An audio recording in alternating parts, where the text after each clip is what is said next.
जैसलमेर की गलियां चैनल देख रहे सभी दर्शकों का मैं श्यामवीर सिंह अभिवादन करता हूं।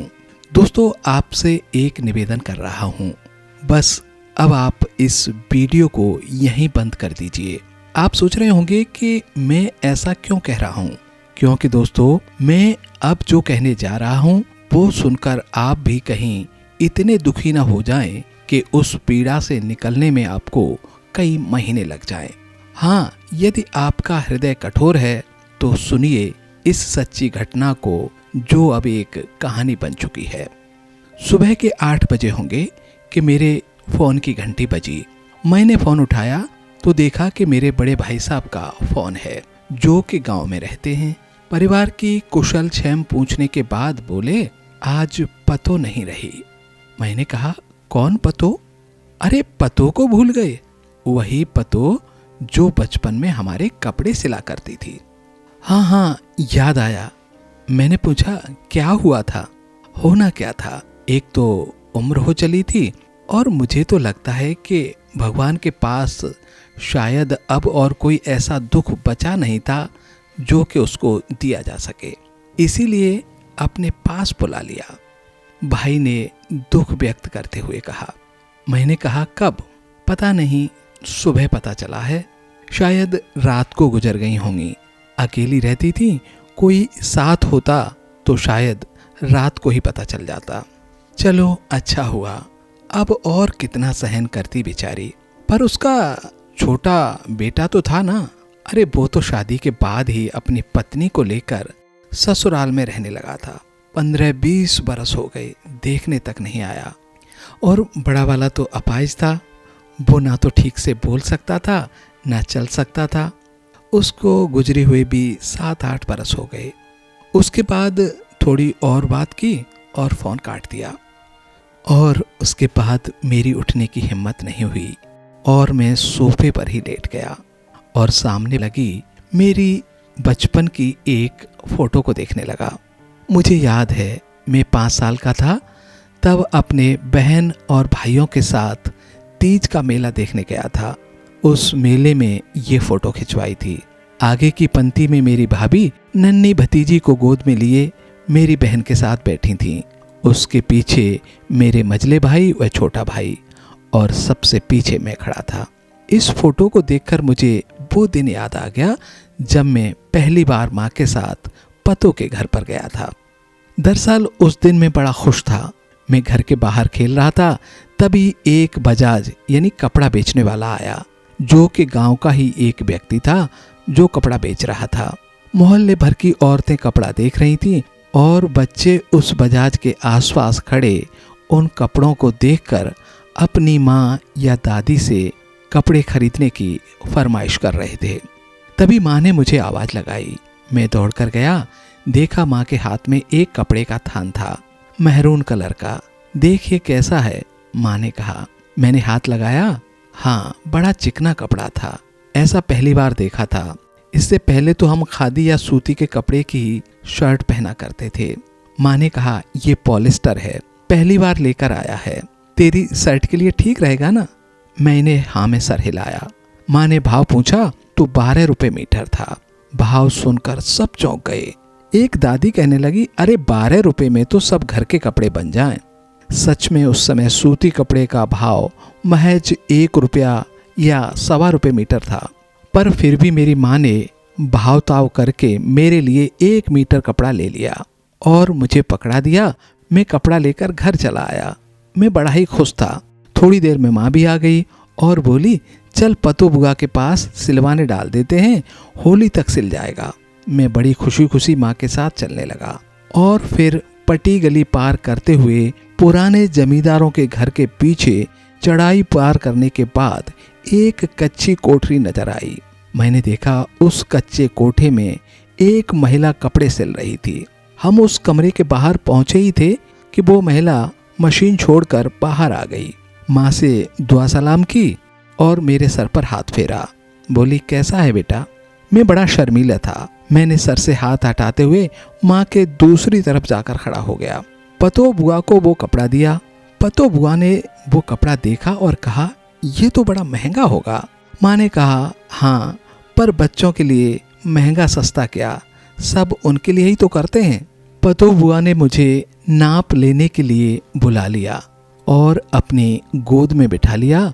नाप लेने के बाद माँ से कहा 2 दिन बाद मैं खुद घर पर आकर दे जाऊंगी। और फिर माँ और पतो बुआ आपस में बातें करने लगी। मैं उठकर उस कोठे में इधर उधर देखने लगा। मैं शायद कोई खेलने की चीज ढूंढ रहा हूँगा, पर मुझे उस कमरे में एक लोहे के बक्से के अलावा कुछ भी नजर नहीं आया। मैं कमरे के बाहर आ गया। बाहर खुले में एक चूल्हा था, उसके आसपास 4-5 बर्तन रखे हुए थे और कोठे की दीवार के सहारे एक पानी का मटका था। मैं मटके के पास गया, अंदर झांक कर देखा और फिर उसको ढककर इधर उधर देखने लगा। सामने मस्जिद थी। वहां कुछ बच्चे मस्जिद के अंदर खड़े एक पेड़ पर चढ़कर मस्जिद की दीवार पर चढ़कर फिर बाहर कूदने का खेल खेल रहे थे। मैं उन बच्चों के पास चला गया। मैं उस समय बहुत छोटा रहा हूँगा, सो मैं ना तो उस पेड़ पर चढ़ सकता था और ना दीवार से जंप, इसीलिए ये खेल देख रहा था। कुछ देर बाद माँ आ गई और फिर मैं माँ के साथ घर आ गया। अब मैंने पतो के घर का रास्ता देख लिया था। कई बार मैं उस रास्ते से होकर अकेला पतो के घर तक पहुंच जाता और दूर से ही खड़ा होकर देखता रहता, पर यह पूछने की हिम्मत नहीं होती कि मेरी शर्ट सिल गई या नहीं। फिर एक दिन मैं स्कूल से घर पहुंचा तो देखा कि घर पर पतो बुआ आई हुई हैं। मुझे देखते ही बोली, ये बेटा शर्ट पहन कर दिखा। मैंने शर्ट पहनी। माँ ने देखा, हाँ बराबर है। मैं शर्ट पहनकर बाहर दोस्तों को दिखाने निकल आया। पॉलिस्टर की सुंदर शर्ट देखकर बच्चे अपनी माँ से कहने लगे, मुझे भी चाहिए। एक बड़ी अम्मा ने मुझे अपने पास बुलाया और शर्ट को छूकर देखा। मुझसे पूछा कपड़ा क्या भाव लिया था, पर मुझे कुछ पता नहीं था। थोड़ी देर में मैं घर वापस आ गया। माँ ने शर्ट उतार कर रख दी, मुझे खाना दिया। पतो बुआ तब तक घर पर ही थीं, सो उनको भी एक प्लेट में रखकर खाना दिया। पतो बुआ ने प्लेट वापस कर दोनों रोटियां हाथ में ले लीं। मैं खाना खा रहा था, पर नजर तो पतो बुआ पर ही थी। सोच रहा था, कितनी होशियार हैं पतो बुआ, कितनी अच्छी शर्ट सिलती हैं। उसी दौरान मैंने देखा कि पतो बुआ ने 1-2 रोटी का टुकड़ा ही खाया और फिर दोनों रोटियां समेटकर दुपट्टे के कोने में बांधकर कंधे के पीछे डाल ली। मेरी माँ अंदर से बाहर आई तो पूछा, अरे और रोटी ले लो। बुआ ने कहा, नहीं, बच्चे इंतजार कर रहे होंगे, मैं चलती हूँ। उसके बाद हमारे घर के बच्चों के कपड़े पतो बुआ ही सिलती थी।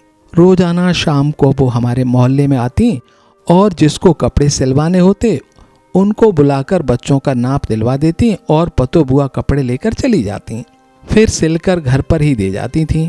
पर पतो बुआ को कभी किसी से कुछ मांगते या किसी के घर पर खाना खाते नहीं देखा।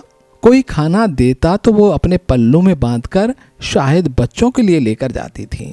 हाँ, मैं ये बताना तो भूल ही गया कि पतो बुआ के 2 बच्चे भी थे, बड़ा रसीद और छोटा सईद।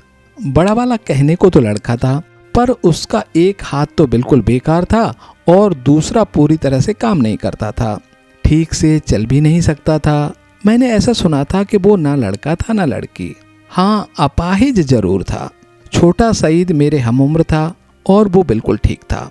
सईद कभी कभी हमारे मोहल्ले में खेलने आता था। बड़ा वाला खेलने तो नहीं आता, पर कभी कभी पतो बुआ सिले हुए कपड़े उसके द्वारा घर तक जरूर पहुंचाने को कहती, पर वो काम भी ठीक से नहीं कर पाता था। किसी के कपड़े किसी दूसरे को दे देता था। जब माँ उनको पतो बुआ कहती तो मेरे मन में कई बार ये सवाल आता कि हमारी बुआ तो दिल्ली में रहती हैं और जब भी आती हैं तो हमारे लिए कपड़े, जलेबी, पूड़ी लेकर आती हैं और हमारे घर पर ही रहती हैं, पर ये पतो बुआ हमारी कैसी बुआ हैं।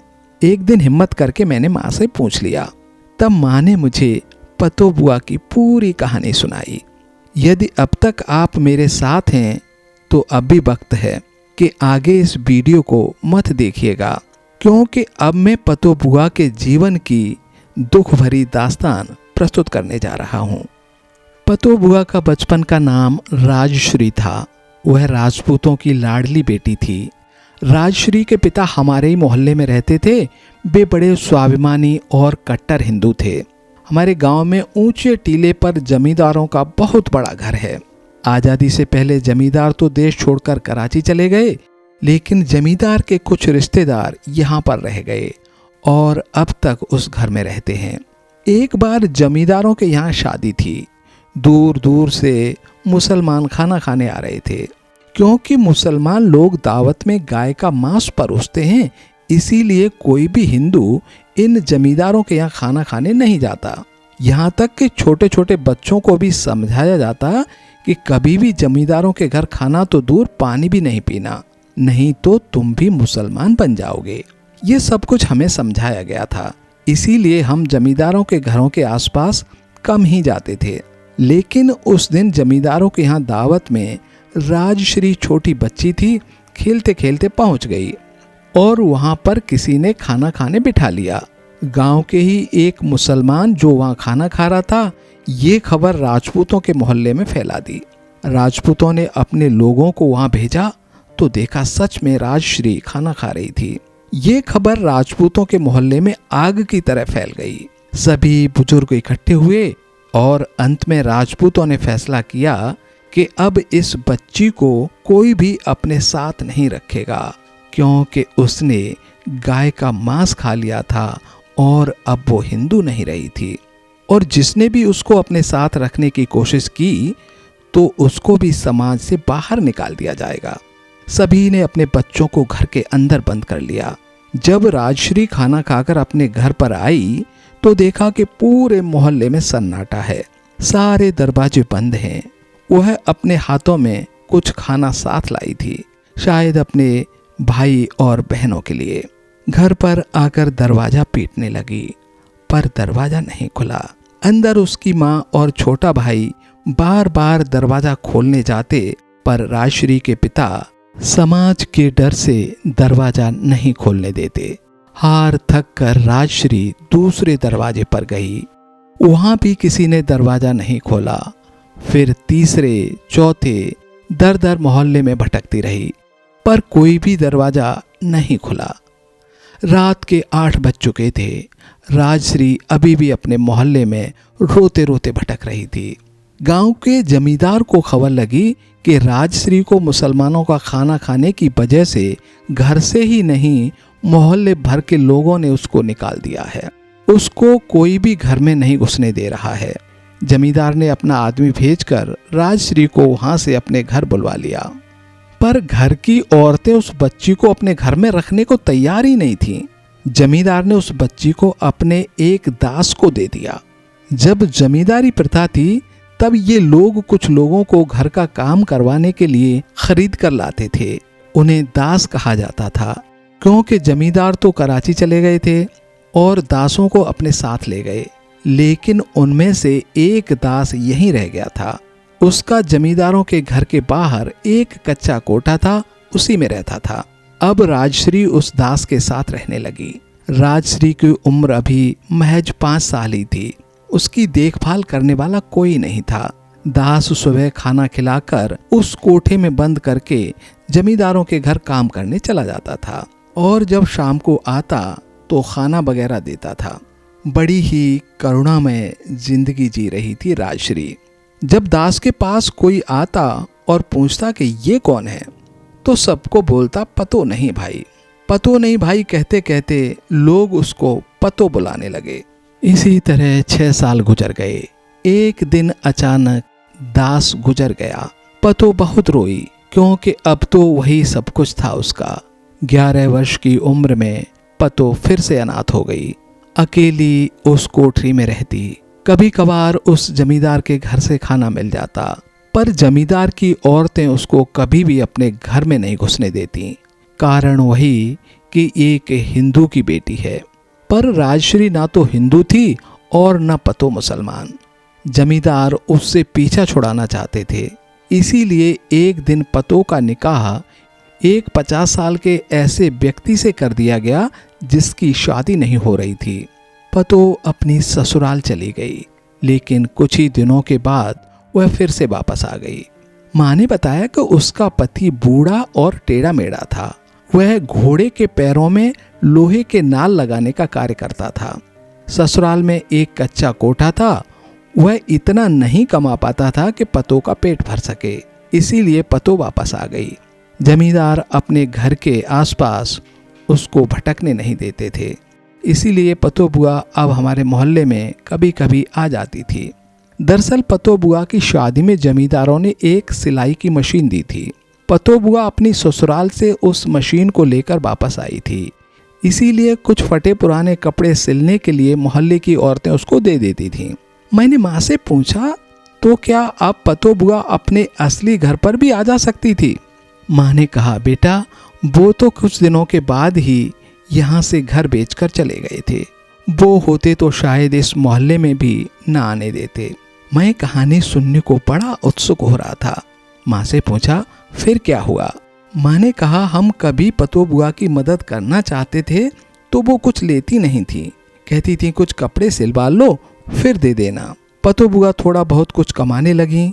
जब उसके पति नालबंद को पता चला तो वो घर आने लगा। दोस्तों, पतो बुआ का पति घोड़े के पैरों में नाल लगाने का कार्य करता था, इसलिए लोग उसे नालबंद बुलाते थे। पर वो कभी घर पर एक दिन से ज्यादा नहीं रुकता था। पतो बुआ थोड़ा बहुत पैसा बचाती थी, वो नालबंद लेकर चला जाता, नहीं देती तो मारपीट करता। उसके बाद पतो बुआ के 2 बच्चे हुए। बड़ा वाला अपाहिज था, छोटा ठीक था। मुझे याद है छोटा वाला सईद मेरी उम्र का था, मेरे साथ कभी कभी खेलने आता था। बड़ा वाला मोहल्ले में कपड़े देने आता था, बच्चे उसके पीछे लग जाते थे।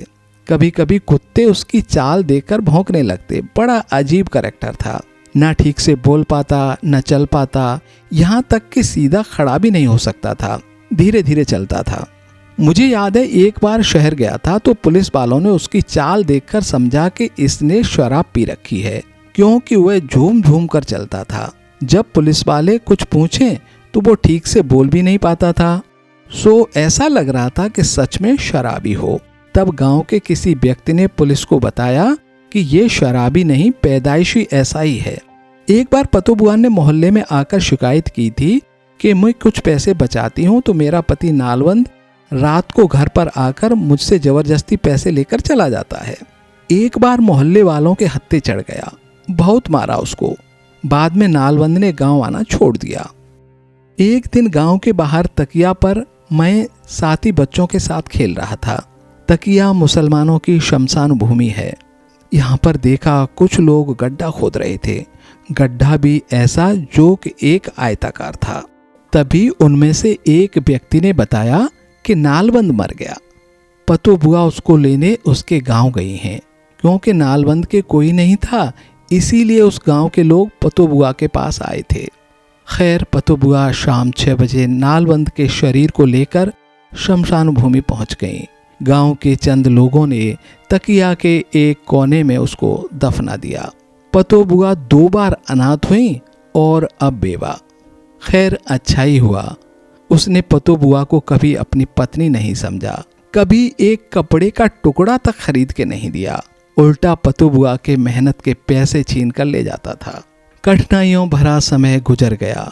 पतो बुआ का छोटा बेटा अब गांव में मजदूरी करने लगा था, मेहनती था। कुछ पतो बुआ सिलाई करके कमा लेती थी। बड़ा बेटा दिन भर इधर उधर घूमता रहता था। सईद को कभी कभी वह गांव के बाहर आवारा घूमते मिल जाता तो सईद उसको डांटता और घर ले जाता। जिंदगी ने करवट ली। पतो बुआ ने सईद का निकाह कर दिया। घर में खुशी का दिन था। लेकिन दूसरे ही दिन सईद की बीवी ने पतो बुआ के साथ मारपीट कर दी। गुस्से में सईद ने अपनी पत्नी पर हाथ उठा दिया। पत्नी भड़क गई कि मैं अब यहाँ पर नहीं रहूंगी। पत्नी मायके चली गई और साथ में सईद को भी ले गई। पतो बुआ ने एक दिन खुशी क्या मनाई, उसके बदले दुखों का पहाड़ दे दिया। पतो बुआ बेटे की याद में खोई रहती थी। कई बार मिलने भी गईं, पर उसकी पत्नी ने मिलने नहीं दिया। पतो बुआ अब गुमसुम रहने लगीं। अब कपड़े सिलने का भी मन नहीं करता था। लोग कपड़े दे जाते, पर पतो बुआ सिल नहीं पाती थीं। कहती थी मेरे हाथ पैर काम नहीं करते, और कपड़े बिना सिले वापस कर देती। घर में खाने की तंगी थी। बड़ा बेटा रसीद आसपास के गांव चला जाता वहां से कुछ मांग कर लाता। अपने गांव में तो पतो बुआ मांगने नहीं देती थी, पर वो ज्यादा चल फिर नहीं सकता था और अब वो बीमार भी रहने लगा। इलाज के पैसे नहीं थे और एक दिन रसीद भी पतो बुआ को अकेला छोड़कर चल बसा। अब पतो बुआ अकेली रह गईं। पतो बुआ की जिंदगी यूं तो कई बार उजड़ी थी, पर अब तो उम्मीद ही टूट चुकी थी। पतो बुआ अब बीमार रहने लगी, घर से कम ही बाहर निकलती थीं।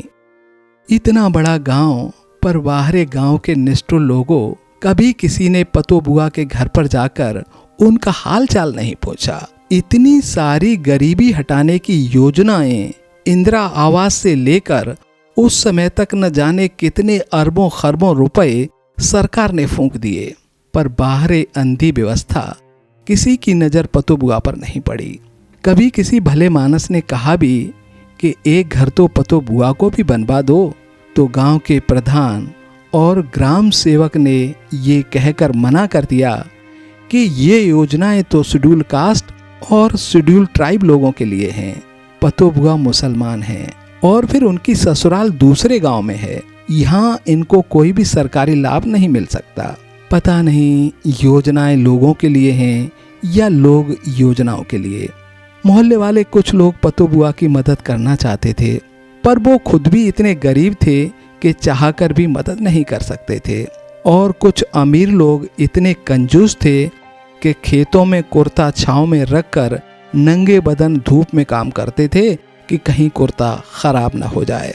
गांव के बाहर सैयद बड़े बाबा की मजार है। वहां पर आज भी आसपास के गांव के लोग चद्दर चढ़ाने आते हैं। पहले चद्दर और चढ़ावा जमींदार के परिवार में मस्जिद में नमाज अदा करने वाला सिद्दीक ले लिया करता था। मोहल्ले वालों ने फैसला किया कि अब हम चढ़ावा व चद्दर पतो बुआ को दे दिया करेंगे। एक दो बार पतो बुआ चद्दर और चढ़ावा के पैसे लेकर चली गईं। सिद्दीक को पता चला तो वह पतो बुआ से मारपीट करने उनके घर चला गया। गांव वालों को पता चला तो सिद्दीक को चद्दर और चढ़ावा देना बिल्कुल बंद करवा दिया। पतो बुआ ने कहा, भैया उसी को दे दिया करो, नहीं तो मेरे साथ फिर से मारपीट करेगा। लेकिन गांव के लोगों ने सिद्दीक को चढ़ावा और चद्दर देने से मना कर दिया और सिद्दीक को चेतावनी दी, अगर पतो बुआ को कुछ कहा तो गांव से बाहर निकाल देंगे। सिद्दीक काफी डर गया था। वह काफी दिनों तक गांव नहीं आया। अब मजार का चढ़ावा व चद्दर लोग पतो बुआ के घर पर पहुंचा देते। थोड़े दिनों बाद पतो बुआ खुद भी मजार पर आ जाती थीं।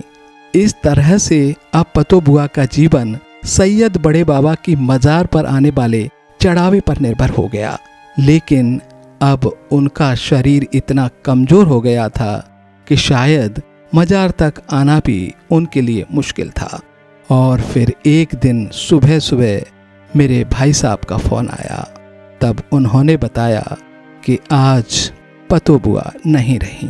गांव वालों को तो सुबह पता चला, शायद वो रात को ही अल्लाह को प्यारी हो गईं।